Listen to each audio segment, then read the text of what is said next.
Kinshasa na biso réalité ya banaki réalité ya banaki réalité ya banaki no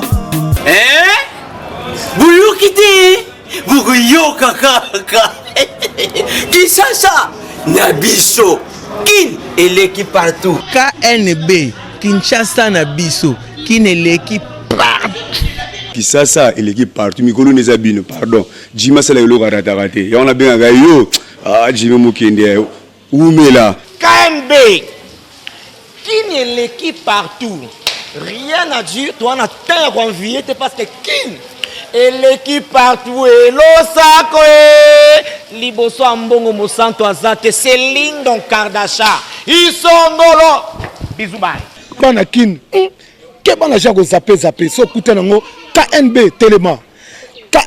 Telema Kinshasa eleki partout Jimmy Mukendi umela KNB ko zape te so kuta nango check ovandi. Abonnez-vous sur notre chaîne YouTube Kinshasa na biso. Mbote na balandi nyonso ya magazine Kinshasa na biso oezo lemba te ko informer bino davantage pe ko laksa bino ba vraie réalité ya Kinshasa.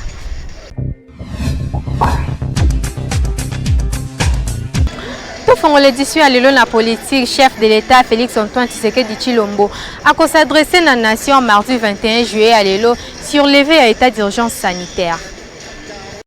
Congolais bazali kozela impatiemment adresse ya chef de l'État Félix Antoine Tshisekedi ya mardi au 21 juillet 2020 sur fin progressif ya état d'urgence na mboka mobimba. Allocution oyo ekosala certainement suite na communication ya gouvernement na billet ya ministre na yango ya communication Jolino Makelele oyo a rassuré ki opinion nationale que fin ya état d'urgence ekosalema mardi oyo 21 juillet pe ekozala lisusu prolongé te.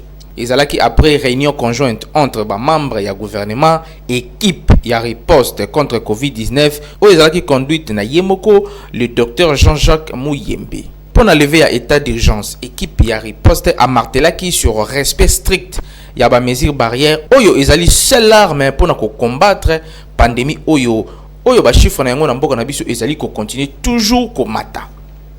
Pour yangonde ekosala de sorte que déconfinement oyo ezala réussi. Pour na rappel sengeli koyeba ke état d'urgence oyo ezalaki prolongé pour na 6e fois. État d'urgence oyo na République démocratique du Congo et komaki de trop selon quelques députés pe ba sénateurs congolais. Na yango plénière ya lelo mardi et kosenga na ba députés pe ba sénateurs ba examiner plan de sortie ya crise sanitaire oyo gouvernement a proposé ki. Or, session il y a mois de mars oyo esengela ki ezala clôturé mercredi 23 juillet kasina retard pe ya makasi. Malgré tout population congolaise azali toujours na impatience ya cause la levée ya état d'urgence oyo ezalaka décrété depuis le 24 mars et leki. Malgré tout population congolaise ezali toujours na impatience na état d'urgence oyo ezalaki déclaré depuis le 24 mars et leki suite ya pandémie ya coronavirus pe ezalaki prolongé à 6 reprises et depuis makambo nyonso ekoma retourner na ralenti ekoma ko pénaliser surtout côté ya population na yango levée progressive ya ba mesure ya état d'urgence o ezali kozela malelo le 21 juillet na nzela ya adresse ya président de la République Félix Antoine Tshisekedi na nation ekosala de sorte que population azwa calme pe a continuer ko vaquer na ba occupation na ye calmement. Assemblée nationale na Sénat va clôturer session de mars mardi 21 juillet à Lelo. Bureau de l'Assemblée nationale a convoqué mardi au 21 juillet 2020 à 13h plénière moko pour la clôture ya session ordinaire ya mois de mars.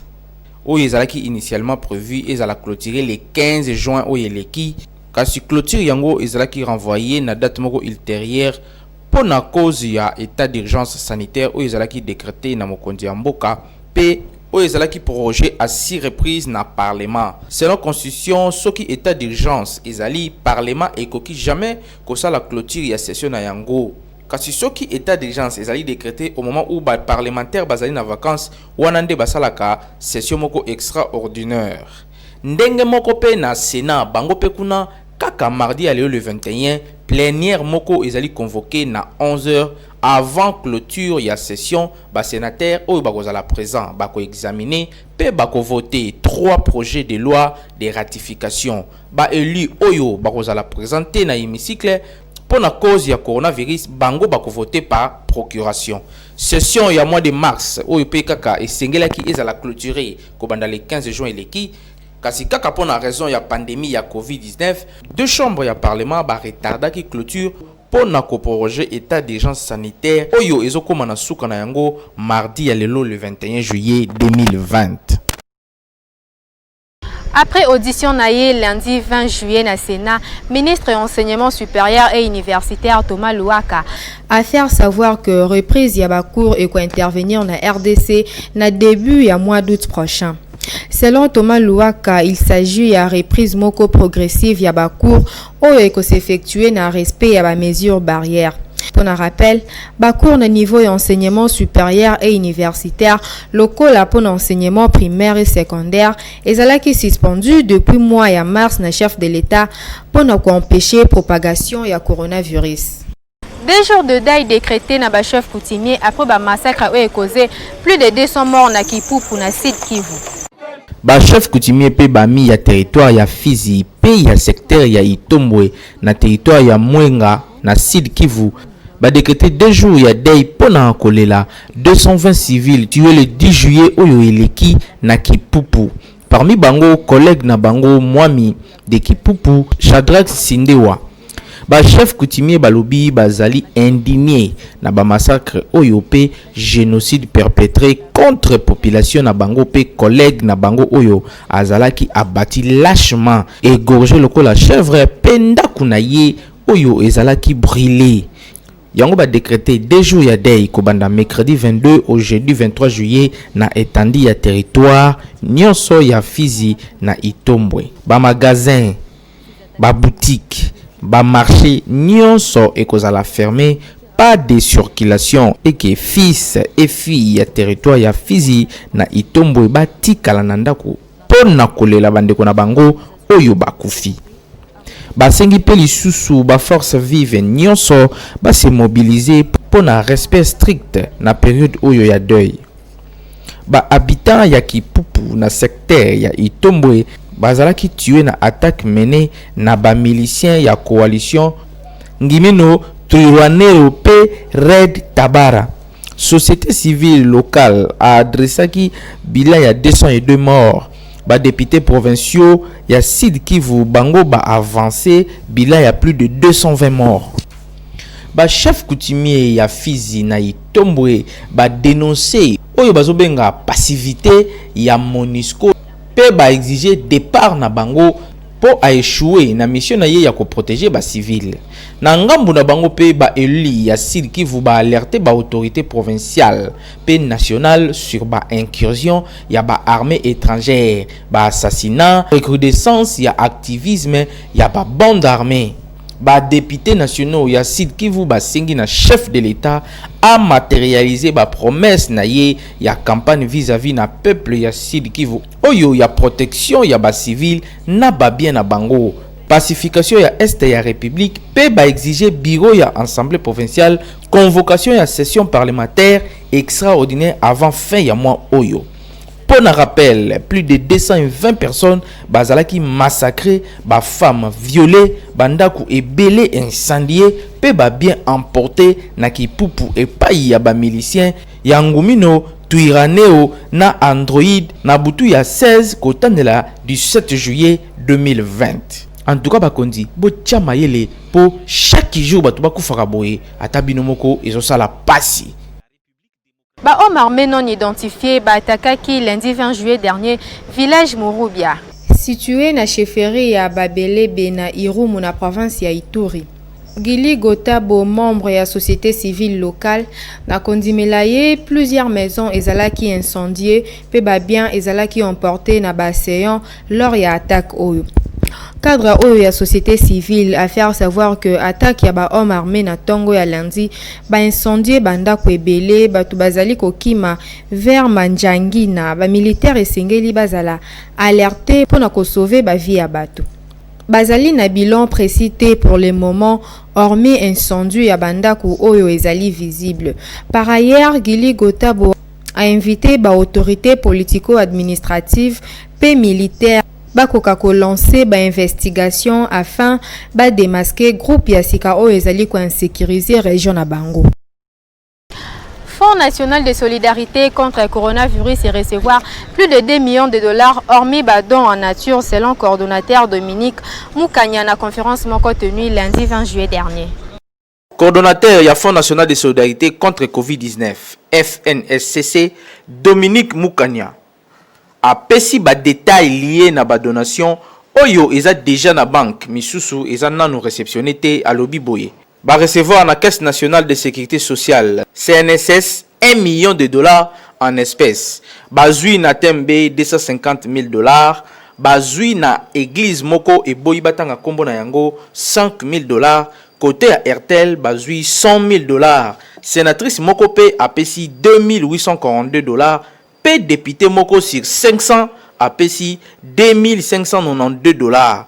Ezali ba montant oyo est passé na banque en tant qu'espèce. Par rapport ya badon en nature, ba recevoir sous forme ya chèque na Equity Bank 1 million de dollars. Mais ezali qui orienté pour na achat ya ba matériel pour la protection ya ba personnel soignant. Ndenge déjà ya banque oyo asenga ki clairement. Ba pays, ba banque, ba société et belé nationale comme pe ya Libanda, ya République démocratique du Congo, ba pesi badon ya ndenge na ndenge. Mbongo, ba gel hydroalcoolique, ba carton ya ba masque, ba produits pharmaceutiques, pe biloko et belé oyo ezali lié na riposte contre coronavirus. Selon pasteur Dominique Moukania, ba don mususu ba memaki na ba hôpitaux ya Kinshasa oyo ezo recevoir ba patient ya COVID-19. Misusu pe na ba province lokola Congo central na Okatanga. Fonds national de solidarité contre coronavirus oyo ezali na mission ya koluka pe kosangisa mbongo pona kosunga bato nyonso bazali kobela maladie oyo ya coronavirus pe ba oyo nyonso bazali ko travailler na ba service ya santé publique. Kasi ya kokamwa ezali ke sur 500 députés oyo bazali na parlement moko na bango kaka apesi mbongo. Donc population bo comprendre déjà ki motema mabe oyo ya bato bo votaki bazana yango envers bino. Côté ya ba sénateur pe kaka moko nde apesi 609 oyo bazalaka kokamwa ba eli na population oyo votaki bino bozata na souci na bango te. Rendez-vous na 2023 toko voter lisusu.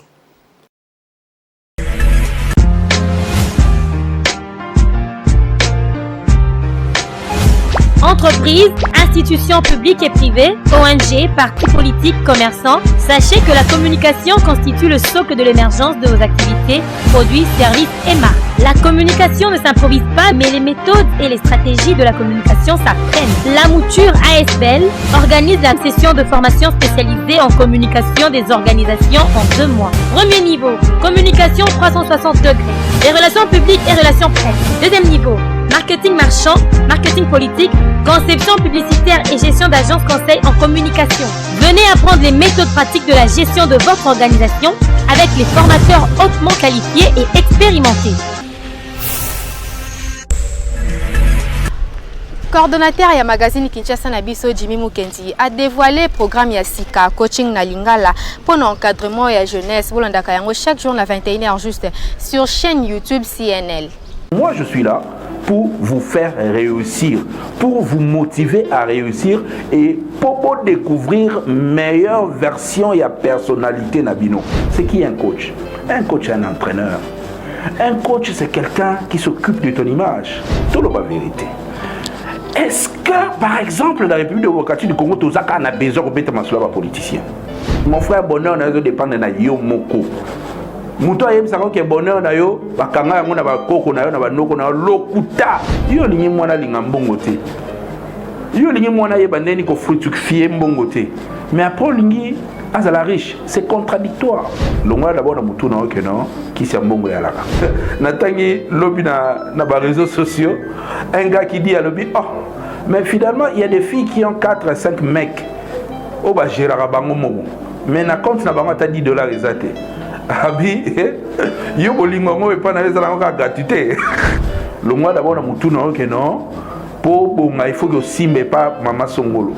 Je suis à l'antenne désormais chaque jour à 21h il y a République démocratique du Congo pour na couper Sabine séance à coaching. Et acteur principal, il y a programme oh, ce n'est pas moi. Acteur principal, il y a programme oh, Ezayo. Eza coaching na lingala. Nane zalate. Eza biloko mo oyo. Ninge côté na ninge zoyela. Mutana ozela mote monsieur Koti. C'était moi, votre frère Jimmy Mukendi Chimanga, le coach. Et je suis là juste pour vous booster.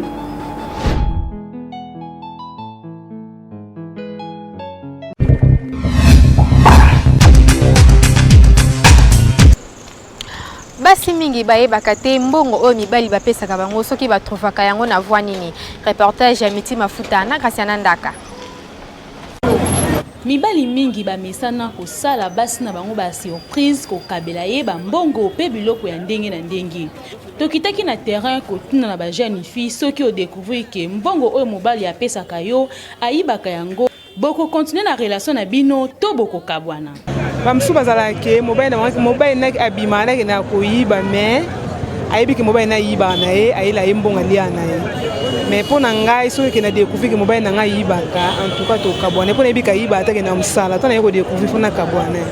Conseil na opesa ba o batika like o balinga mibali ba yibaka en tout cas ko batika vraiment ils ont mabe makasi. To découvrir mobile na yibaka ba ke pesa mo ba bomi ba sali mabe monike o tike no ba charge ils ont madame. Soki na comprendre ke mbongo wana oyo ye apesa nga na ayiba yango ya koyiba na oboya ye avana na boya ye na ovandisa ye na opesa ye toli na otalisa ye ndakisa na mokili batambola ndenge nini mpona kozala na bolamu fosala ndenge nini aposa na olakisa ye ke luka na motoki na o polia na motoki na o po ezala bien. Conseil na opesa na motu oyo ayebi ke mobali na ye ayibaka aleka na direction ya kopesa ye ndakisa alakisa ye mateya etamboli eza ndenge nini mpo mbongo wana ye azoyiba ntango yo ozoli yango eza lokola bino mibale bokomika ndenge moko. Sata osaki porte ozwaka mbongo kimoyibi eza mabe conseil na père bango nde yango wana.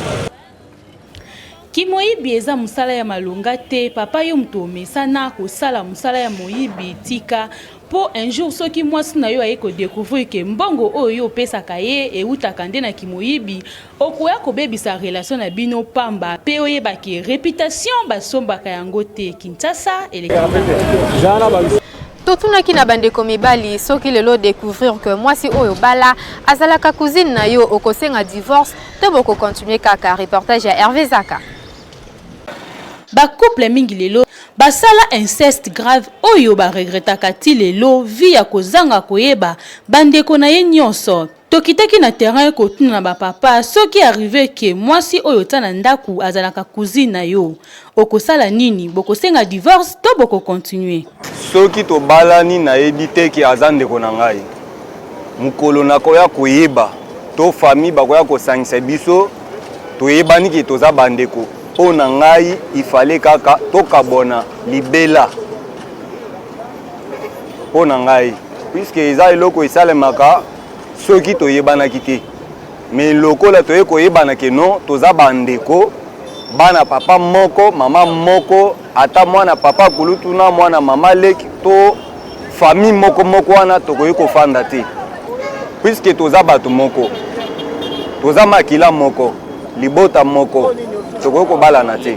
C'est ça mpona baconseil na kopesa bandeko na nga oyo basi bayibi deja ki mutu oyo bale aza mwasi na yo me aza ndeko na yo ifale kokabona puisque soki okaboni te makambo nyonso ezalaka na punition na yango. Eza bien soki toyebi te me lokola osi oyebi ki aza ndeko na yo soki okontinue na ye eza kaka liwa nde esalaka ke non obanda kobanga siko makambo yango bien. Eza na makambo mosusu esalamaka na mokili te tokovivre okoki kokutana na mwasi na l'étranger. À l'étranger, beaucoup de gens soit na Paris, soit na Belgique, mais na mboka moko musika bolingani. Boye baniti. Mais yeko sala mageno apatika kuna deja botindi ba mbongo koto pe. O te boba la biso mwasi banini. Ou bien un jour petit tout no to beta tout na famille to zonga donc eta ba boti. Nde par là boye ko zonga na Kinshasa, boye mona na keno, boye bali be boza bandeko. Mais automatiquement il faut libala ne kufa. Et boye continuer le souster. makila oyo eza kati na ngai yango eza kati ya mwana mwasi wana c'est-à-dire oza bandeko akokozala ata cousine na ngai mwana ata mosusu ya noko mwana ata mosusu ya tata mwasi na ngai me toyebanaki te na libanda eye kosalamaki tozongi na mboka awa tokutani kende toyebani automatiquement il faut tokata relation wana toyebakende toza bandeko po makila oyo otambola kati na ngai eza kati ya mwana mwasi wana il faut tokata automatiquement il faut tokata na continue na mosala nanga kitoko mpona mone mabe te bolamu ezaka toujours nanga na ye nga na kolanda bandeko nanga te bon e tobandaki bandeko bazalaki te tobandaki bolingo nga na ye biso mibale propre bandeko bazalaki te nga na kolanda bandeko te nakoyoka yango te nga na continue na mwasi nanga nakotika nakotiki ata mokolo moko premièrement nanu naosengaki no ezali nanu premièrement faute ya baparent na biso balingi kolakisa biso bandeko oyo ya biso tobotami na bango swati bafamille parentale nde ezalaka il faut kolakisaka bana bayebaki oyo aza ndeko na yo oyo aza ndeko na po ta tolingaka mwasi toyebaka te ke no oyo aza ndeko na tokutana na nzela olingi mwana bato na nzela tout ça bolingani papa ti omona mpe boyeboye ekomi makambo ya kobala mais afa okóma na libala na fo oyeba soit mosu eyaka par exemple ntango mosu osente mwana bato otie mwana bato zemi ntango bokende osolola esengaka des famille bavanda basolola bon ntango place wana ekomaki no mais ondeko na oti mais wana nano balie te mpo afa kobala mwasi esengaka fo ovanda des famille bomonani bosololi bayebanaka te mais ntango bokutani boyebani déjà mais ondeko na yo nga mpe nde mais boyebani boza famille à part là bakoki osala séparation bokobala na bongo te bosala baséparé soit basalaka nde na coutume nde basalaka so bafuta babiloko wana babilakila wana basali wana baseremoni wana esili fona bala moto oyo ngai nayebi ye te ntango boza famille il faut botalanaka pe oyebaka bandeko na yo nyonso po lobi osala erreur te ya kobala ndeko na yo donc baparent bozalaka na système ya kolakisaka bana bandeko na bango misusu oyo nanu bayebi bango te po lobi ezala teke yaya na leki babalani wana eza kokomettre ilisumu grave po bana oyo bakobota bakobenga bango banani. Kinshasa eleki partout. Pour marâtre asombela mwana ya mobali na ye elamba il faut kaka mbongo ute pai ya mobali. Reportage ya Hervé Zaka na Miti Mafuta. Ba belle-mère mingi bazalaka po asombela mwana ya mobali na ye kale son soutien to elamba il faut nanu kaka mbongo ute pai ya papa na ye. Na yango tosola kina ba maman ko tuna bango po asombela mwana ya mobali no elamba il faut kaka mbongo ute pai ya papa na ye. Eba uta papa te.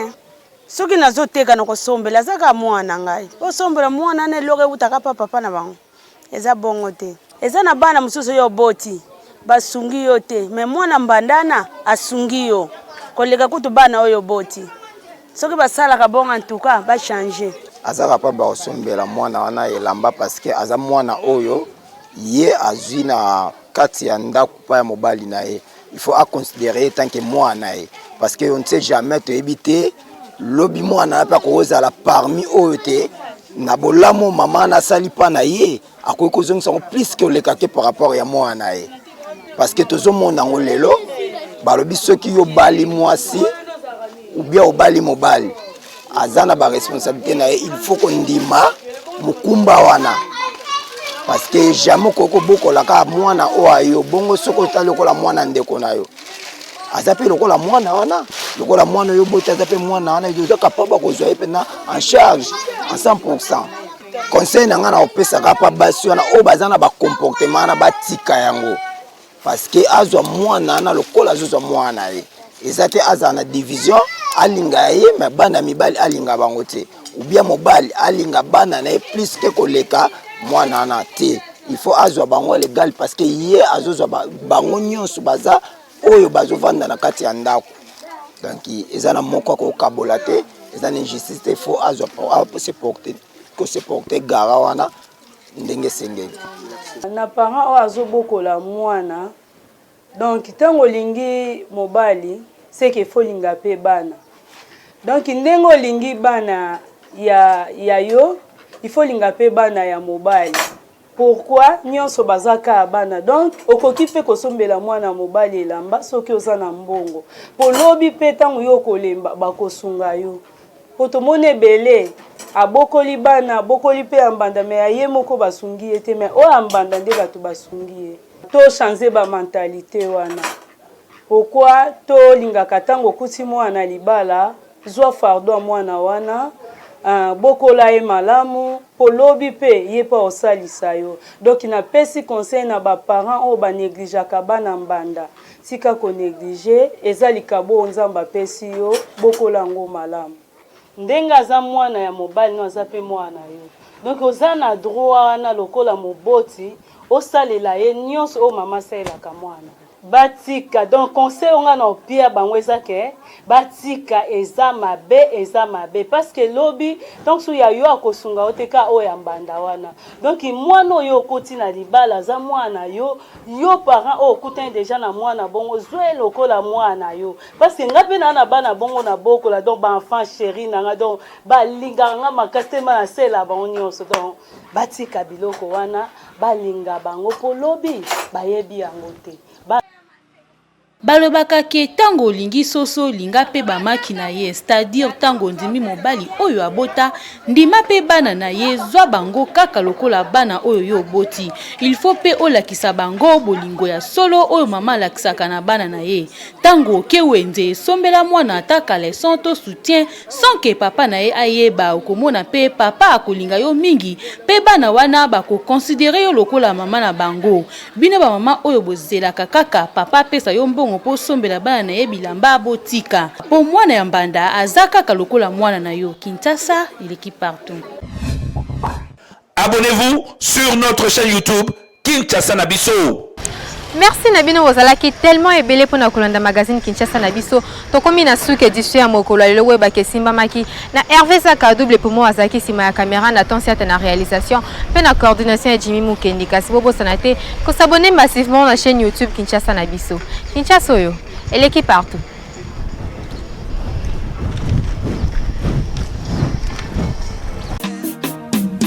Magazine